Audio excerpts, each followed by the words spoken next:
Welcome, ladies and gentlemen, to another episode of Whatcha Gonna Queue, the only web-based video series that is currently broadcasting in 4 dimensions.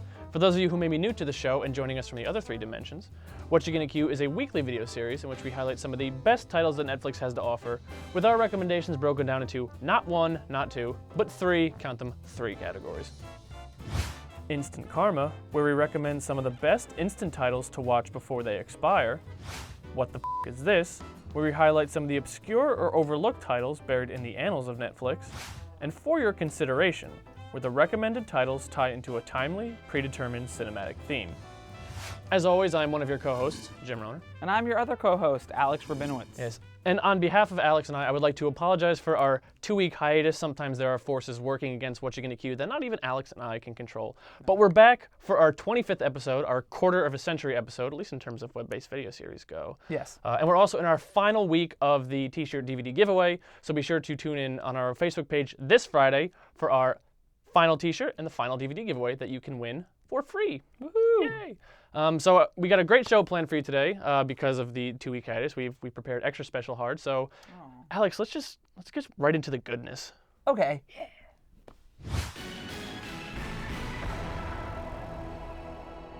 World-famous illusionists Penn and Teller divide their trademark wit and insight to half-hour chunks in order to debunk the liars, frauds, charlatans, and hacks in all realms of what they're legally allowed to call bullshit.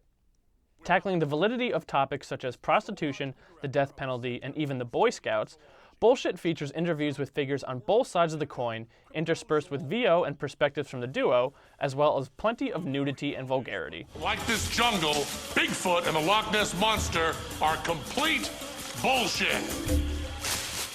Now, wait a second. Penn and Teller are magicians. They're illusionists. What credentials do they have to debunk or criticize anything? It actually makes a lot of sense if you think about it, because as illusionists, what they do is they present something to the audience that is not actually factual. There's something deeper behind, a reason behind everything.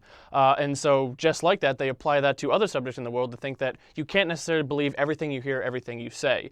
Not to mention, they've also been devoted followers of scientific skepticism for decades, as well as being colleagues of a famous debunker named James Randi, who has made his entire career on debunking psychics and faith healers. So, this is something that is right in their wheelhouse. I see. Now, why season 4 specifically? As the show goes along, the episodes get a little bit thin, but I think season 4 is the best because every single episode is strong from the first to the last, and they have some of the most provocative episodes, including in this one, prostitution and why they feel it should be legalized, the death penalty and why they feel it should be eliminated, and the one that I think is the most insightful, the Boy Scouts of America. Yeah, that's interesting.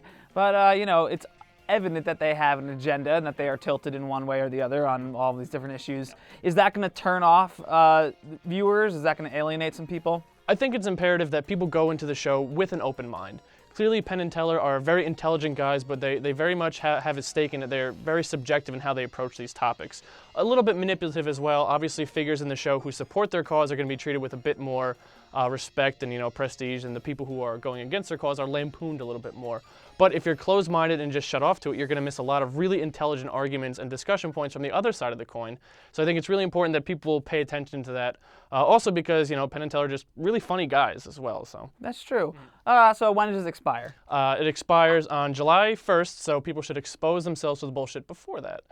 And Alex, a little special bonus. Since this is our 25th quarter of a century episode, and in honor of Penn and Teller, I've prepared a little illusion myself, if you will. So just standard deck of cards, if you will. And so, Alex, now what I'm going to ask you to do is pick a card, any card from the deck. Don't show it to me. Show it to the cameras. Don't show it to me. This is completely a trick between you and the audience. Show it around. Make sure people see it. Now put it anywhere back in the deck, anywhere you please. Is it in? Yep. Okay.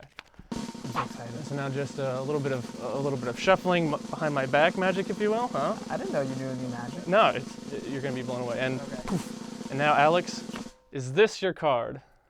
No. Can we just go to section 2, please?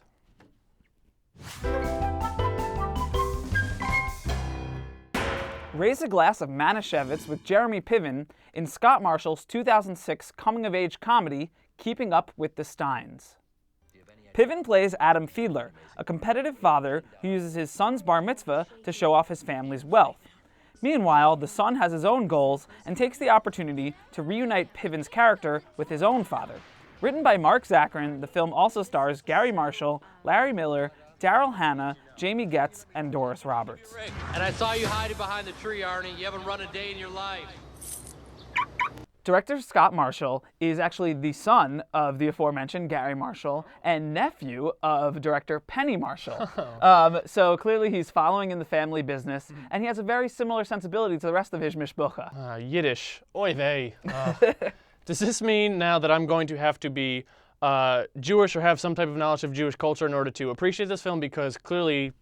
While the bar mitzvah is a rite of passage that's specific to the Jewish faith, to enjoy Keeping Up with the Steins, you do not have to be Jewish, just in the same way you didn't have to be Greek to enjoy My Big Fat Greek Wedding. Right. The film has a lot of universal themes about family and coming together for special occasions, even though you maybe don't want to, and how you have to push people together to fight through their issues. It's about how much. You get a big name rapper to open it up. How much for 50 cents? You can spend. Okay, how about 17 cents? Yeah, seems like there's a healthy bit of dysfunction. Yes. And it certainly seems like there doesn't seem to be any cultural disconnect. But even if there is, there are a lot of actors, a lot of familiar actors with people that will kind of anchor them into some type of relation and emotional. Yeah, you will definitely be able to recognize actors and characters. Jeremy Piven, for one, is playing a very similar character to Ari Gold on Entourage. And then Doris Roberts is the grandma, which is really just an echo of her character from Everybody Loves Raymond. And then Gary Marshall as the grandfather. Scott Marshall cheats a little bit by casting his own father as the father in this movie. But it's brilliant, brilliant casting down to every single person. A little nepotism never really hurt anybody. But the main character in the film that I'm going to recommend in Section 3 actually hurt a lot of people. So why don't we get right into Section 3? Is this your card? No.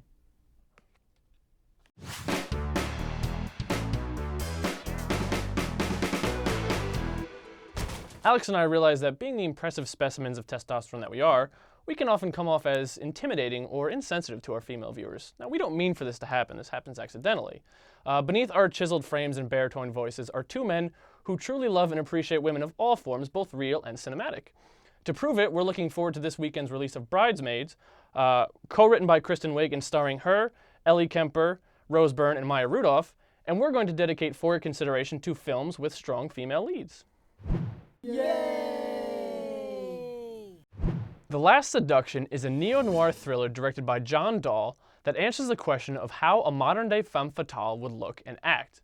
The female in question is Manhattanite Bridget Gregory, played by Linda Fiorentino, who steals $700,000 worth of drug money from her husband Clay, played by Bill Pullman, and flees to the small town of Beston, New York.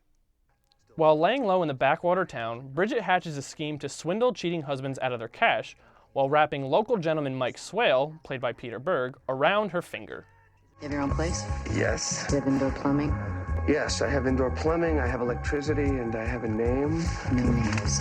Alex, neo-noir is a banner that many films carry, but not many films carry very well. A lot of, quote, neo-noir films are just kind of poor imitators with a few superficial, surface-level archetypes that come from noir films, but none of them really match the atmosphere and the intensity of those early 1940s and 1950s films. The Last Seduction is not one of those films. The Last Seduction is a film that is a perfect spiritual successor to the noir films of the 1940s and the 1950s in just every single element. That's great. But how does The Last Seduction achieve maximum noirness? The Last Seduction has a lot of trademark characteristics of a lot of noir films. First and foremost, the character is launched into ensuing events due to some shady or morally questionable act.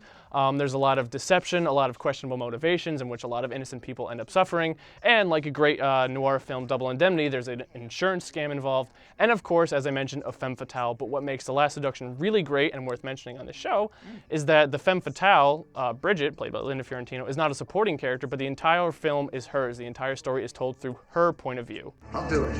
I'll kill the bastard. You're up for this, right? If you find her, I'll be glad to separate her from the cash. And, who better than Linda Fiorentino? She's such a dynamo in that role. I worship at the altar of Linda Fiorentino in this film.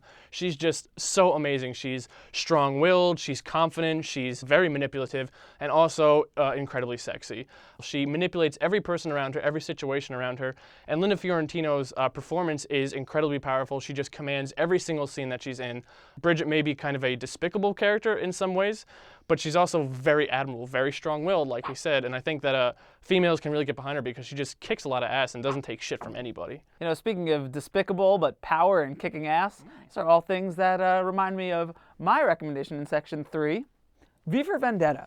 Based on Alan Moore's 1982 graphic novel, V for Vendetta is a dystopian warning about an anarchist freedom fighter and the girl he rescues, then persuades. Hugo Weaving stars as the mysterious V, a vigilante who has been using terrorist tactics to convey his discontent with the fascist government. Natalie Portman is Evie, the young impressionable woman whom he brings into his fold. Together, they take action against their oppressors.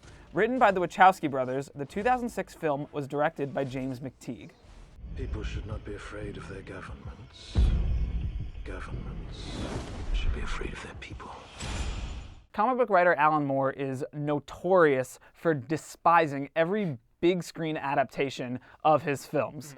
He wrote Watchmen, hated that movie, and here he really criticized the Wachowskis for taking a story that he wrote about Great Britain and anarchy in Great Britain very specifically and appropriating it to America and liberal rebellion against neoconservative during the Bush era. It is tough to argue against a long-haired ceremonial magician who worships the Roman snake god, but I think the Wachowskis did a really great job, and I think it says a lot about the art and the artist when they can take a piece that was made for a certain time in a certain area and adapt it almost seamlessly to another time in another area. Right, and that's what the great thing about this movie is that it is a comic book movie. It's got explosions, it's got fight scenes, it's got bad guys, it's all of the tropes of graphic novels and comic books. But it's saying something. There's some real political and societal meat on its action bones, and that's what makes it worth a recommendation. Yeah, when you first mentioned V for Vendetta, I thought the strong female lead was going to be Lana Wachowski, who used to be Larry Wachowski, but no, you were actually talking about recent Oscar winner Natalie Portman, of course. The time has come for you to live without fear. I'm ready. That's right. Natalie Portman is the strong female lead in my strong female lead movie. And like you said, she did win the Oscar just recently for Black Swan. But this movie came 5 years earlier, and she showed still the same commitment and passion that she showed in Black Swan. And she really just crafts this strong-willed, unbelievable performance. Her British accent is a little funny and weak, but she more than makes up for it by actually getting her head shaved in the film. It is documented in the movie for everyone to see. You can watch her get her head shaved. It's super memorable. Just the look on her face is crazy turning from her. And that reminds me that I need to get a haircut. So let's end the show. Oh, yeah, sure, absolutely. All right, well, thanks again for watching our quarter of a century episode, guys. You can always reach us through our social media outlets. We always have a Facebook page in which you should stop by this Friday for our final t-shirt DVD giveaway.